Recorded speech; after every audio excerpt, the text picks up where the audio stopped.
واللہ یعصمک من الناس، آپ کو اللہ لوگوں سے بچائے گا. ان شانیہ کا هو الابتر، آپ کا دشمن بے نام و نشان مٹ جائے گا. عقبہ بن ابی معیط، اور یہ صرف دنیا کے لیے نہیں، آخرت کے لیے بھی ہے.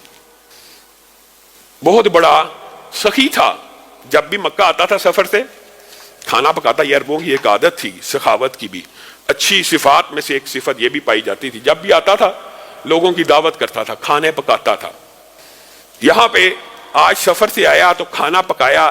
رسول اللہ صلی اللہ علیہ وسلم قریب سے گزر رہے ہیں. کہنے لگا اللہ کہ رسول اللہ پہ تو ایمان نہیں لایا، یہ تو میں اپنے جملے میں کہہ رہا ہوں. کہنے لگا محمد صلی اللہ علیہ وسلم آئیے کھانا کھا لیجیے.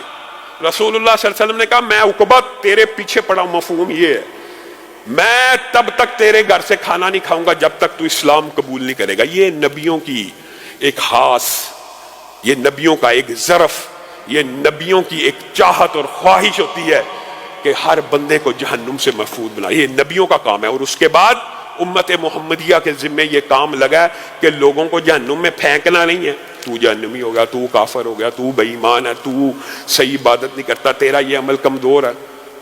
خواہش کیا ہونی چاہیے کہ تو جنت میں چلا جا، تو اپنے اعمال کو بہتر کر لے، تو اپنے اعمال کو سنوار لے. عقبہ بن ابی معیط کو رسول اللہ صلی اللہ علیہ وسلم کھانے کے بدلے میں بھی کیا آفر کر رہے ہیں؟ کھانا کھاؤں گا ایک شرط کے اوپر، کلمہ پڑھ کے مسلمان ہو جا. عقبہ تو مسلمان ہو جا، تجھے اسلام قبول کر لینا چاہیے. پتہ نہیں وہ کیا لمحہ تھا لیکن بدبختی بندے کے اوپر غالب آ جاتی. عقبہ نے کہا اگر آپ اس بات کے اوپر راضی ہیں اور اگر آپ یہ چاہتے ہیں کہ میں صرف کلمہ پڑھ لوں زبان سے اور آپ میرا کھانا کھائیں تو میں کلمہ پڑھ لیتا ہوں.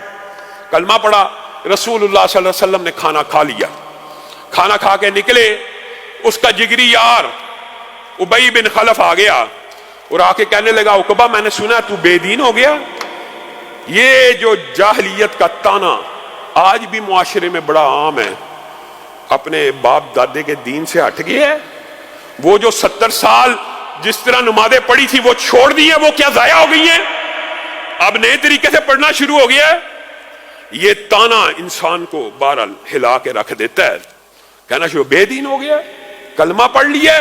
آج بھی معاشرے کے اندر سب سے بڑی رکاوٹ حق کو قبول کرنے میں کئی مرتبہ آباء و اجداد کا طرز عمل، کئی مرتبہ پرانے علماء کا طرز عمل، کئی مرتبہ خاندان کا طرز عمل، کئی مرتبہ کنبے قبیلے کا طرز عمل ہوتا ہے. یہ بات ماننے کی ضرورت ہے. ہوتا ہے، انسان کے اندر ہوتی ہے یہ بات. کئی لوگ ہدایت کو اس وجہ سے قبول نہیں کرتے، یار میرا باپ اسی عقیدے کے اوپر فوت ہو گیا، اب میں عقیدہ بدل لوں گا، اب میں عقیدہ. اب بھائی تو عقیدہ اگر تجھے سمجھ آ گئی ہے تو بدل لے. تجھے اللہ تعالیٰ نے اگر ہدایت دے دیا، تیرا شرع صدر ہو گیا ہے کہ تو نے آج کے بعد رسول اللہ کی طرح نماز پڑھنی ہے، رسول اللہ کی طرح عبادت کرنی ہے، تو اپنی عبادت کو سیدھا کر لے. تو اپنے والدین کے لیے دعا کرتا رہے. اللہ کی مرضی ہے، اللہ تعالیٰ انہیں معاف کرے. ہاں اگر کوئی شرک کے اوپر اعلانیہ فوت ہو گیا، اس کے چاہے سگا ماں باپ ہی کیوں نہ، اس کے لیے دعائے مغفرت نہیں ہے. شرک کے اوپر فوت ہونے والے کے لیے، اعلانیہ شرک کرتا تھا، اس کے لیے دعائے مغفرت نہیں. یہاں پہ ابی بن خلف نے آ کے تانا دیا، بڑکایا. یاری دوستی وہ بڑی گہری عربوں میں دوستی ہوا کرتی تھی. اپنے یاروں کو چھوڑ دیا، اپنے باو اجداد کا دین ترک کر دیا، بے دین ہو گیا. عقبہ کی غیرت کو ایک دم جلال ہے. نہیں میں نے صرف زبان سے پڑھا تھا، میں چاہتا تھا کہ وہ بھی قریشی ہیں، ہمارے کنبے قبیلے ہمارے علاقے کے ہیں، وہ آئے ہمارا کھانا کھا لیں. تو جھوٹ بول رہا ہے، تو نے دل سے کلمہ پڑھ لیا، تو پڑھ چکا ہے، تو ایمان لے آیا ہے. اور میں تجھے کیسے یقین دلاؤں گا میرے دوست کہ میں نے صرف زبان سے پڑھا؟ مجھے تب یقین آئے گا جب تو رسول اللہ صلی اللہ علیہ وسلم کی اہانت کرے گا، توہین کرے گا، ان کے چہرے کے اوپر معاذ اللہ ثم معاذ اللہ تھوک پھینک کے آ، ان کے اوپر گندگی گرا کے آ. وہ بدبخت کہ جس نے کلمہ بھی پڑھ لیا، چاہے زبان سے پڑھا تھا، بعد میں اثرات ظاہر ہو سکتے تھے، ممکن تھا کہ بدل جاتا. یہاں پہ غیرت آئی، رسول اللہ صلی اللہ علیہ وسلم کی توہین کی، تھوک کو بھی پھینکا، دور سے گندگی کو بھی پھینکا. رسول اللہ صلی اللہ علیہ وسلم نے کہا تھا عقبہ ایک دن آئے گا تجھے گرفتار کر کے لایا جائے گا اور تجھے قتل کیا جائے گا.